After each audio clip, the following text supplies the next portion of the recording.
Here we are. Okay. Here we are. You saw so many colors, but our guest is already saying there are colors. Some colors are missing. Kaleidoscope of food. Or rainbow, whichever one. Anyway. Okay. You know, I don't know, when you were a kid. Wait, did you have crayons in your time? Yes, we did. Oh, I'm just. Come on. Just asking. Come on. I mean, what do you think I am? 100 years old? Well, close. Now we know who our friends are. Now, the one with the most colors, you wouldn't have dreamt of having a picture, drawing a picture in drab neutrals, would you? You wanted the red, and you wanted the yellow, you wanted green, and you wanted blue. All represented. Then you can do a lovely picture. Wait, what's the color of what Even if it was just What's the purple. Oh, it's not indigo. Sorry. It's nowhere near indigo, thank you. I'm just asking questions. Many men are colorblind. Yeah, we know. Well, the colors of healthy diet is what we want to talk about now. What are they? Let's ask our guest this morning, Dr. Bisola Kadiku, who is a naturopath. Thank you so much for your time this morning. Thank you. There are those who will wonder, first of all, colors of diet? Colors of foods. Colors of foods. What does that mean? You see, we nutritionists have we talk about what we call the rainbow colors of food. So food has its own rainbow colors, and I tell you, if you do not have them inside of you at least 3 times a week, you're likely to come down with chronic diseases. That is the reason why most of us have chronic diseases. Now, I will talk about the rainbow colors. I think that's what I should start with. We have red. Everybody knows about red. Tomato. You know about tomatoes, Red strawberries, watermelon, red pepper, red bell peppers, and all that. Then we have the orange and yellow. Well, it's orange, yellow. The reason why we classify them together is because they have what we call the same phytonutrients. That's the carotenoids. So we have the yellow and the orange. The red, by the way, has what we call the lycopene. And what does that do for the body? Exactly. Let me just go over all the colors, and then I'll tell you what they do and why you would need that variety. You know, you need to eat it, why you need it in your diet. And then we have the green. The green contains the chlorophyll. Then we have the purple and blue. On your picture that you showed, I didn't see purple and blue. Yes. And I'm here to talk about the purple and green, the purple and blue.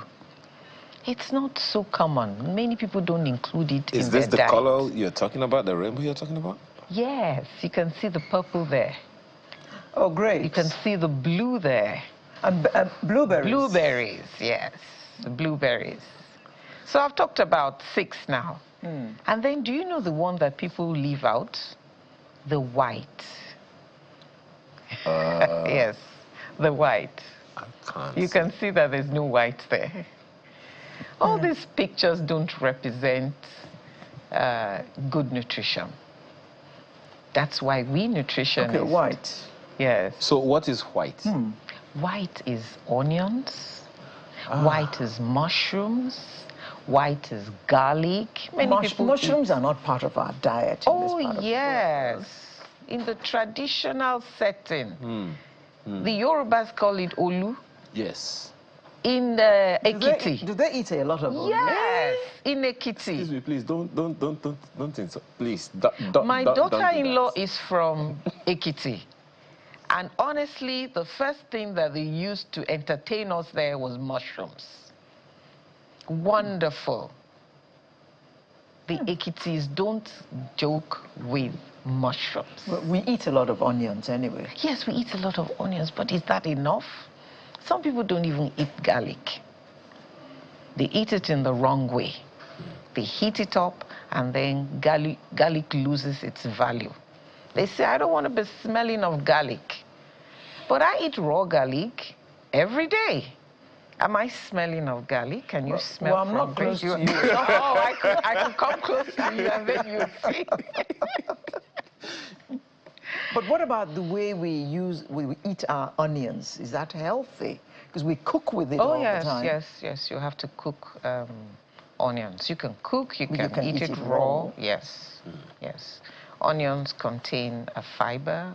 They contain vitamin C, quercetin that may help My producer in is asking, is there cancer. black food? Black food. No, well, we classify the black food under the purple foods. Okay. So let me tell you what they all contain. So where do we find purple foods? Okay.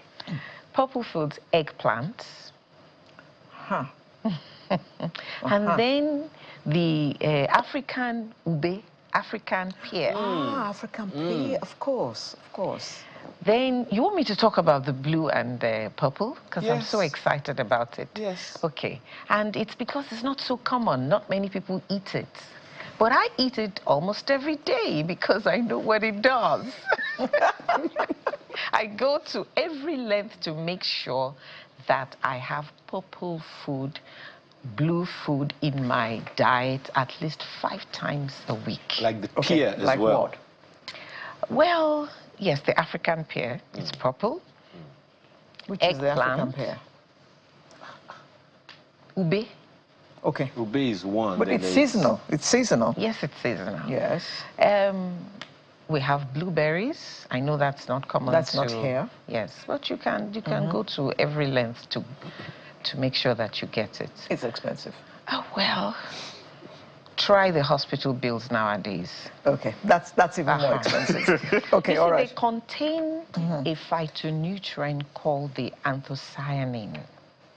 The anthocyanin recently has been found to help to prevent cancer.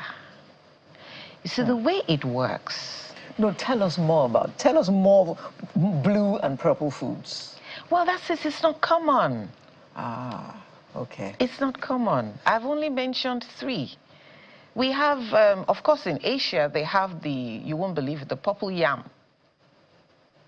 So, you see, in every culture, God gives you something that will represent that. Like for us, it is ube. Yes. We have the purple sweet potato, haven't we? You see? Which they say is more nutritious than the white one that we have. Yes, the white one is more common in these parts. Then there's also, Yorubas call it cocoa. Cocoa. Yeah. Cocoa is purple. Cocoyam. Cocoyam. Yeah, it's also kind of purple. Yes, it is purple. But you see, all these have been phased out of our diet. People don't seem to even grow them anymore. You see? That's why we have a lot of chronic diseases. That's why we're coming down with the Oyinbo man's disease that they call cancer. It's foreign to us. It is. Because we phased it out of our diet. So that's why someone like me will go to any length to get blueberries, because I know that no way am I getting there. So tell us what each of these colors. All right. So you see, red fruits contain lycopene, like I said earlier. Lycopene is very good for preventing heart diseases, especially in this time that, I don't want to say it, but allow me, in this time that we've all taken that dreadful vaccine that is known to cause blood clots. COVID Yes. vaccine. So, well, the mainstream want to argue and say that, no, it's not what's causing blood clots, but it is. We have cases of people dropping and dying. Do you know how many people I know in the past 1 year that even young people sleep, not wake up? So I am charging everybody to do something about that. I am charging everybody to make sure that you take care of your heart. Try to prevent heart diseases. Eat red fruits. They contain lycopene. And then we have the yellow. Yellow and orange, I said, are classified together. They contain what we call the carotenoid. The carotenoid is an antioxidant that boosts your immune system. You know, when you have a cold, they'll tell you to go and take oranges. They'll tell you to take a lot of pineapples when you're coughing. So you see, that's what they do. And then we have... Is carrots, are carrots under in that Yes, category? carrots. Also, they're good for the eyes. They're the ones that carotenoid, particularly something called beta-carotene, converts to vitamin A that helps your eyes. So, you know, when you have eye problems, just think about orange and yellow fruits. Eating it a lot. You know, and then we've talked about 3, and then we'll talk about the green. The green helps to detoxify. That is why when people are detoxifying, you find them taking green vegetables. But I want to say that be careful on green vegetables, especially if you have taken the vaccine, or you have hypertension, or you have blood clotting issues. Be careful. I once had a patient who did not just follow my diet, the diet which I gave to her. She started, of course, scouting for information on the internet, and then she read about green juice and was taking green juice every day. And she came up with blood clot problems. And I asked her, what are you doing wrong? Are you doing anything outside of my advice?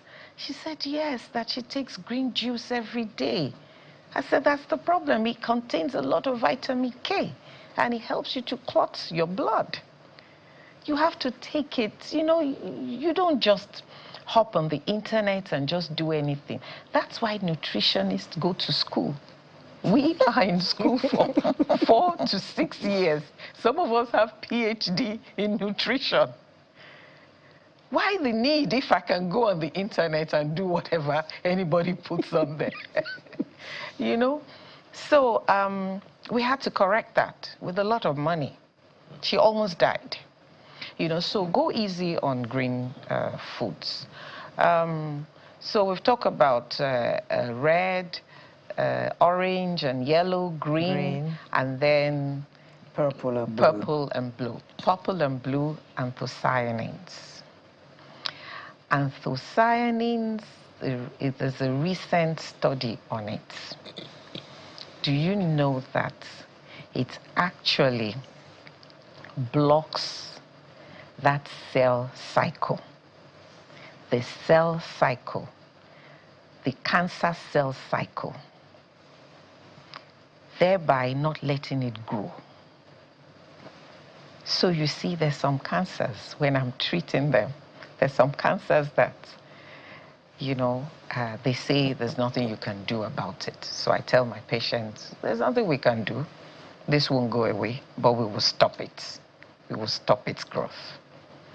So we use purple and blue foods to help in this situation.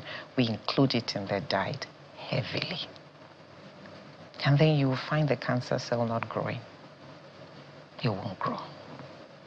And then patient is able to live longer. Is able to live another 10, 15 years. You know. So I'm so excited about anthocyanins. Let me ask you Interesting. this.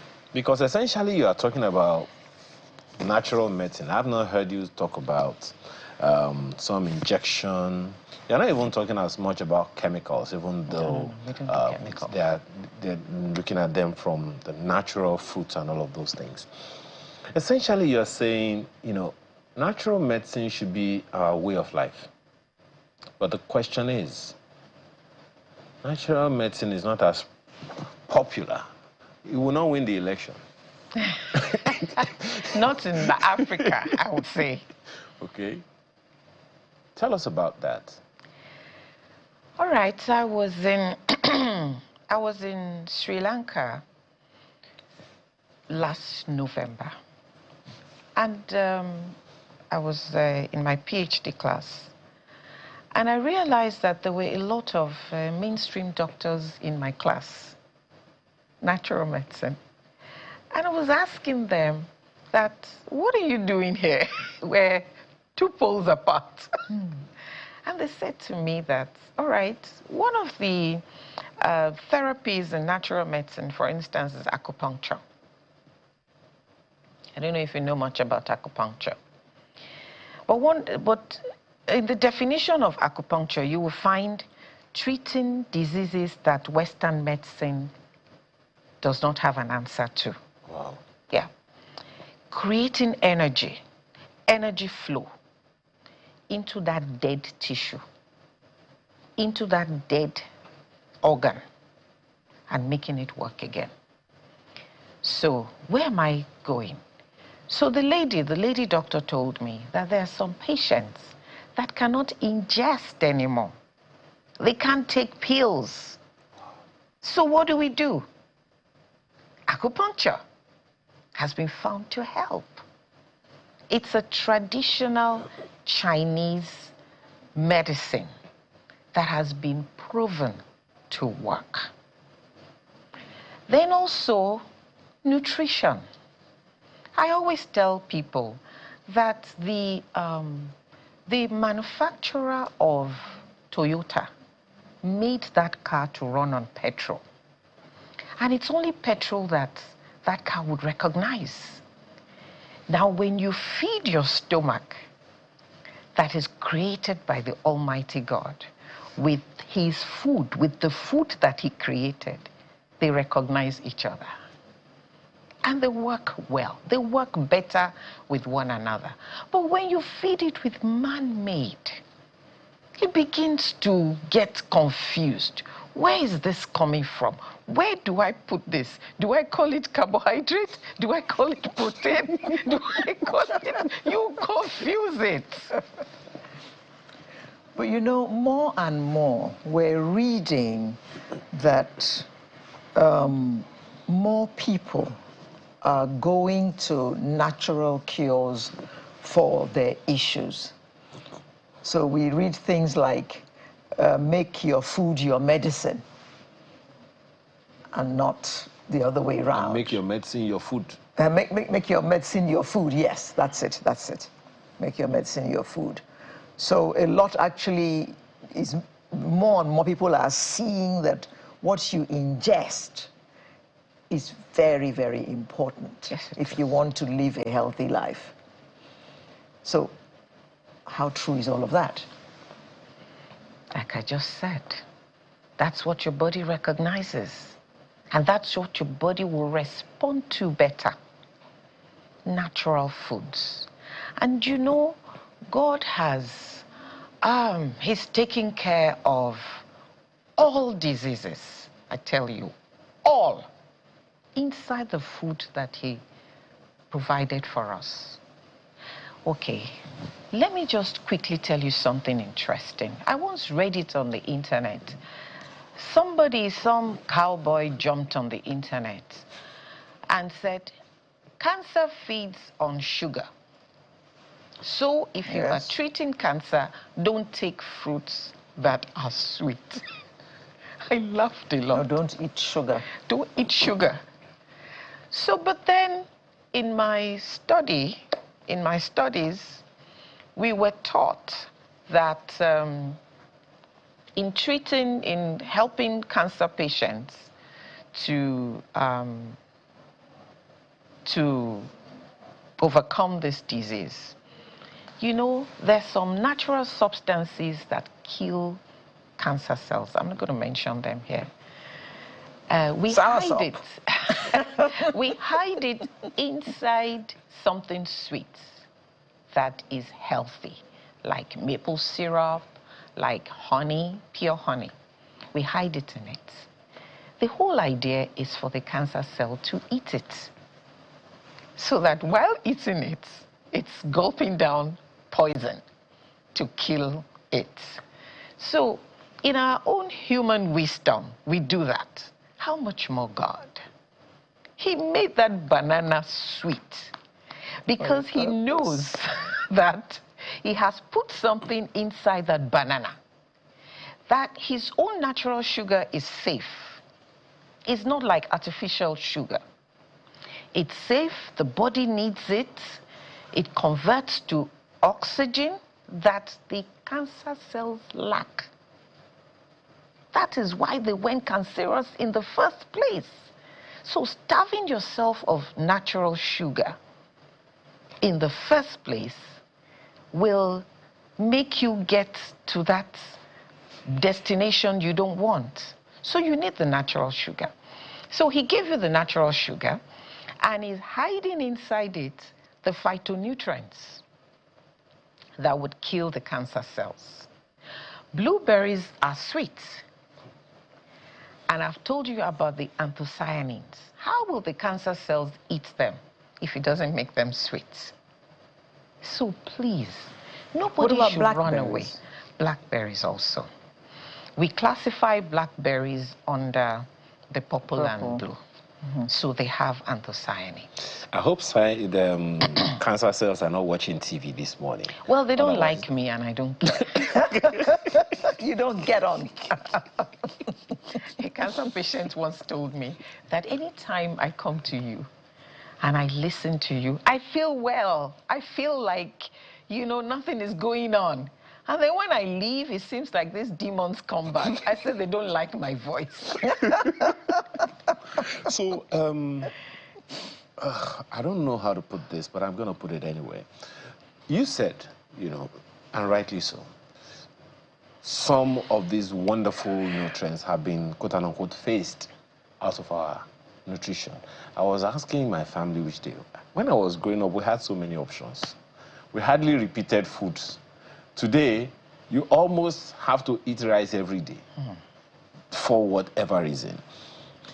Now, what people have begun to use to address some of the issues they have is what they call, this other alternative to medicines. I don't know what you call them, supplements. So rather than, take medications, or you take medications and then you take the supplements and all those things. But some of the opinion out there, even though you have spoken to it a little, I'd like you to expatiate, is that natural fruits are costly. And maybe rightly so. But what would be your recommendation? Because most of the issues we are talking about here, they are more urban-based than rural areas. Right? So what would be your advice? What do you mean they're more urban-based than rural? I'm not sure how many of such cases I've heard of cancer or this other, as you called it, in the rural disease, areas, yes. In the rural Nigeria. Yeah, that's why, I keep saying, let's go back to basics. Let's go back to basics. Some people have stopped eating eba. They want to eat semo. What is semo? Did it grow from that farm? Eba is cassava. Cassava is an enemy to cancer cells. But some people say that when you eat too much eba, you have eye trouble. You have some say you have eye trouble if you drink too much gari, and if you eat too much eba, you have a big tummy. I wasn't taught that in my nutrition class. If you take too much beer, you will get big stomach. Okay. Not gari and not eba. Gari. Okay. All right. So then something you have almost always advocated is to keep the distance from farm to table as short as possible. Yes. Please help us understand it better. Yes. I always tell people when they find it so complicated and they find it difficult to understand what I mean by that, you pick up any food, think about it. Did it grow on the farm? Did your spaghetti grow on the farm?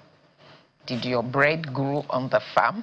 I would rather eat yam that grew on the farm. So the yam, you know, harvested, comes to the market, and then you put it on your table. That's the way it goes. You cook it and put it on your table. Make it simple. Not the one that was made in a factory. Or packaged. It's been modified. Modified. All right. The structure has been changed. The DNA has been changed. It's just like farm animals. You know, animals that are supposed to be in the wild, graze, you know, like the snails that you get from the bushes. How do you begin to understand what a snail eats? How do you begin to imagine it? Do you walk with that snail every day to see what he eats, and then you decide to keep it in a farm and give it what you imagine would love to eat? It doesn't have all the nutrients, you know. So I mean, Whoa. I think you're gonna this new year, you're gonna come here more frequently. Because we want Nigerians to live more healthy. We want us to, well, it's not like we, some people said I should bring you every week. Sorry. I hope you people are ready to pay. Thank you so much for coming here this morning, Dr. Bisola Kadiku.